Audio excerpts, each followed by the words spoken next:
તો વિરામ બાદ આપનું સ્વાગત છે અને સમાચાર પર નજર કરીએ તો HMPV વાયરસને લઈને પોરબંદરની સિવિલ હોસ્પિટલમાં તૈયારીઓ કરવામાં આવી છે। બાળકો માટેનો ખાસ 40 બેડ અને દરેક બેડ પર ઓક્સિજન સહિતની સુવિધાઓ સાથેનો વોર્ડ કાર્યરત કરવામાં આવ્યો છે। વેન્ટિલેટર સહિતના સાધનો અને જરૂરી સાધનોની માંગ પણ કરવામાં આવી છે। જે રીતે HMPV વાયરસની ખતરી મંડરાઈ રહી છે ત્યારે તમામ જગ્યાએ આરોગ્ય વિભાગ સતર્ક બન્યું છે અને અલાયદા વોર્ડ છે તે ઊભા કરવામાં આવ્યા છે।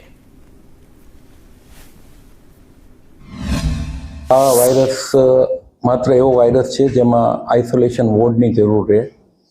આ વાયરસ ગંભીર નથી પણ ફેલાઈ શકે ચોક્કસ એમ છે, તો આપણે એને આઇસોલેશન વોર્ડ, એની સાથે ઓક્સિજન સપ્લાય તેમજ જરૂરી ઇમરજન્સી કિટ તેમજ સારવાર માટેની સંપૂર્ણ વ્યવસ્થા આપણે પીડિયાટ્રિક વોર્ડ ખાતે કરેલી છે। કારણ કે આ રોગ જે છે એ બાળકોમાં અને જે લોકોની પ્રતિકારક શક્તિ ઓછી હોય એ લોકોમાં બહુ કોમનલી જોવા મળે છે।